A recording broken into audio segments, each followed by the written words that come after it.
എനിക്ക് കിട്ടണം. അങ്ങനെ കിട്ടണം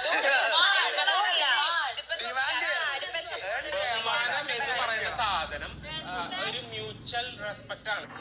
അത് ഈ അനീഷ് പറയുന്നത് ശരിക്കും തെറ്റായിട്ടുള്ളൊരു കാര്യമാണ് കേട്ടോ. കാരണം ബഹുമാനം എന്ന് പറയുന്നത് നമ്മൾ എന്താണോ ചെയ്യുന്നത് അതിനനുസരിച്ച് നമുക്ക് വ്യക്തികളിൽ നിന്ന് കിട്ടുന്ന ഒരു സംഭവമാണ് ബഹുമാനം.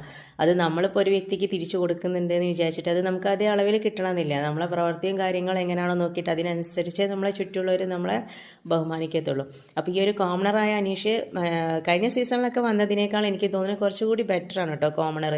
കാരണം എന്താ വെച്ചാൽ കഴിഞ്ഞ പ്രാവശ്യം വന്നപ്പോൾ 2 കോമണേഴ്സും വല്ലാതൊന്നും ആക്റ്റീവായിട്ട് നിന്നിട്ടില്ല. ഒരാൾ പിന്നെ കുറച്ചധികം നിന്ന്, റസ്മിൻ നിന്ന്, ഒരാൾ പിന്നെ ഫസ്റ്റ് എവിക്ഷനിൽ തന്നെ ഔട്ടായി പോയിട്ടുണ്ട്. പക്ഷേ ആൾ നല്ല ആക്റ്റീവായിരുന്നു.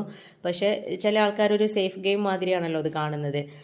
അപ്പോൾ അവരെ സംബന്ധിച്ച് നോക്കുകയാണെന്നുണ്ടെങ്കിൽ അനീഷ് അത്യാവശ്യം നല്ലോണം കളിക്കുന്നുണ്ട്, അത്യാവശ്യം എല്ലാവരെയും നല്ലോണം ചോറ് ചെയ്യുന്നുണ്ട്. പക്ഷേ അനീഷിൻ്റെ ഒരു സ്വഭാവം എന്ന് വെച്ചിട്ടുണ്ടെങ്കിൽ എല്ലാവരും ആളുടെ അടുത്ത് പോയിട്ട് നല്ല രീതിയിൽ സംസാരിക്കണം. പക്ഷേ ആൾ ആ ഒരു ഫസ്റ്റ് ബിഗ് ബോസ് തുടങ്ങുന്ന സമയത്ത് ഹൗസിലേക്ക് ഇങ്ങനെ പുതിയ ആൾക്കാർ വരുമല്ലോ, ആ ഒരു ടൈമിൽ എല്ലാവരും ഇയാളങ്ങനെ പ്രത്യേകം പോയി കാണേണ്ട ഒരു സിറ്റുവേഷനാണ് ഉണ്ടാക്കിയിട്ടുള്ളത്.